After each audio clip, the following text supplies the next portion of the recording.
Classic 107. My name is Simon Rusnak. For 97 seasons, the Winnipeg Boys Choir has been a hallmark of young musical excellence. Their pure sound and high-quality musicianship have made them regular performers in the choral community and collaborators with many of the city's finest musical institutions. This week, they present Truth, Love, and Hope, a little concert celebrating the biggest gifts of Christmas. And to learn more, Artistic Director Carolyn Boyce, as well as Spencer Duncanson, have joined me for a conversation. Welcome back to Classic 107 to you both.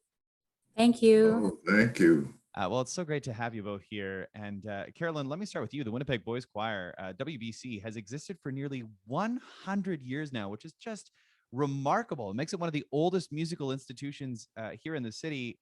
Tell us about the WBC and what you think has led to its longevity. Well, I guess the power of music, the power of being in groups with others who love striving towards creating beauty and through the choral art is, I would say, the main reason. I think there's a healthy appreciation in our city for the traditions of choral singing and boys choir singing. And there's always been a lot of support for that. And, you know, the camaraderie that is built between any group of people making music together, but in particular children. And I would say what Spencer and I have enjoyed about watching boys and young men making music together is unique and special. And it's a wonderful place for these healthy relationships and healthy things to happen. And I think that's why we keep having boys want to register and be part of it. I think, you know, you really hit the nail on the head there. On the Winnipeg Boys Choir website, it talks about the convivial atmosphere, which is just a word I don't get to use enough. So I wanted to make sure we squeak that in there. But in addition to that, I mean, what I think is really special about the Winnipeg Boys Choir is that these singers get to grow up together, don't they? Yes. You know, this true. This year we have a few singers, which is lovely, who have joined us as changed voices. They've started their relationship with the Boys Choir with Spencer in the senior chorus. But typically the boys start when they're trebles, quite young, some as young as 7, and they stick with us up through until they graduate in grade 12. So that's a rich history of growing up together. They're sharing all kinds of experiences together. And yeah, that's special. Yeah, special it most certainly is. Spencer, tell us a little bit about the ensemble this year. You know, how many students are involved, how many young singers there are, and a little bit more about those 3 different ensembles, right? Because there's 3 in total. Okay, well, I can probably tell you more about the senior ensemble than I can about the treble. But in the seniors, we have about 20 young men singing with us. Many of them are new to the boys choir, and so we're in that stage of adjustment where they're learning how to fit in and how to manage their voices, because, you know, as it is with all males after puberty, it's a tough time. Oh, I remember it well, Spencer. I remember having a voice and then losing it. And I had my fair share of cracks. That's putting him. Oh yeah, but it's not only the cracks. I mean, it's you're reinventing yourself, right? At that point, and learning how to sing from scratch all over again. So it's an exciting time, though, and I believe in the trebles, if I'm correct, Carolyn. There are about there are 21. We have 21 trebles, and I'm glad you mentioned the 3 ensembles, Simon. Right now at this upcoming Christmas concert, our treble chorus and our senior chorus are featured. Typically we have a 3rd group, some of the trebles who are ready for an extra challenge, enrichment, you know, longer practices are invited to stay, and we work on some extra rep. That's happened a little bit this year, but it's true what people foresaw with choral singing after 20 months, that there is a rebuilding stage involved in what we're doing. It's glorious to be back. We love it. Things are happening. It feels comfortable and familiar again, and yet new, right? Our rehearsals are a little shorter. We're not sitting side by side. We're not, you know, we have our masks on.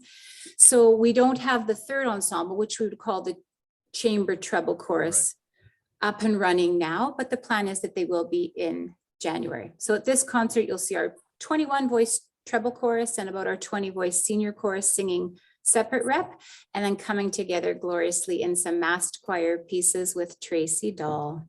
Carolyn, let's talk more about this choir, because this concert, because like you say, featuring both of the choirs coming together to perform with none other than Tracy Dahl. A little concert celebrating the biggest gifts of Christmas.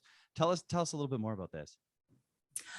Well, we felt we wanted to prepare people who have come to love our concerts and our Christmas concert in particular, that it would be a little different this year in that the length is just about 30 minutes long. Mm-hmm. To present well, a program of 30 minutes of music is enough right now. Would you agree, Spencer? For sure. Yeah. And so we wanted people to know that the little we thought would sort of prepare them for the fact that it's a smaller concert, but that the big joy is being celebrated. And we were referring to our concert title with that a little bit too. Truth and love and hope. Those are all things that being back together again are making us mindful of. And that is, those three words are featured in the refrain of the piece that Tracy's joining us on, in particular as a soloist in which she's featured. So. And if I can throw something in there at this moment, you know, as you say, it's a short concert, but when we talk also about what are some of the things that keep the boys engaged, it's that we sort of emphasize quality over quantity, I think, and I think that's important, you know, because they're learning and changing, and the things that they're learning will change their lives as they mature.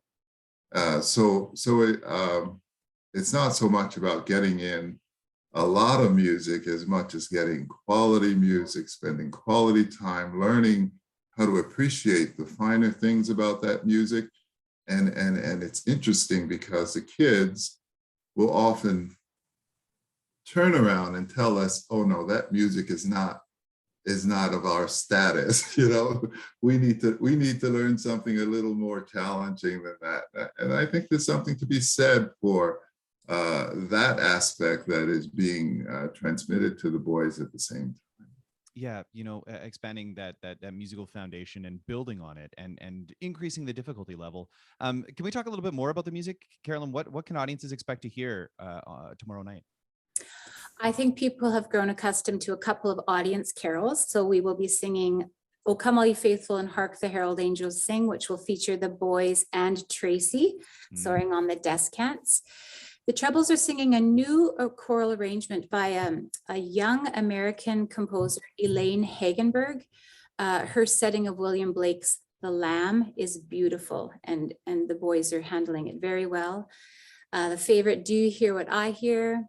"Carol of the Bells," and "This Christmas Tide," a piece written for Jessie Norman. That's correct, isn't it, Spencer? I think it was written for Jessie Norman, and she famously recorded it with the American Boy Choir back in, I think, '87. They're singing that piece, which is just exquisitely beautiful. And then Spencer, I think you could talk to your tunes, please. Better than I. We're singing a piece from the Glories of Christmas. It's a French carol that the boys love. It's a beautiful arrangement there. We're singing "We Need a Little Christmas" because we need a little bit of up music at this time of life, and it's a beautiful arrangement. And finally, we sing "Mary, Did You Know?" The beautiful old carol, or newer carol, that speaks to the Christmas story. And the boys, I think, really enjoy singing all three of them. I'm sure they do, and I'm sure the audience will appreciate that as well. Like you say, just a concert of truth, love, hope, and I'm sure everyone will walk out feeling uplifted this time of year. Carolyn, Spencer, thank you so much for taking the time. I should say not one, but two performances taking place tomorrow night. A very limited number of seats for each show in order to ensure physical distancing. Make sure you get those tickets in advance. You can find more details up at classic107.com or over on the Winnipeg Boys Choir.ca website. Carolyn, Spencer, thanks for taking the time today. Thank you very much. Merry Christmas.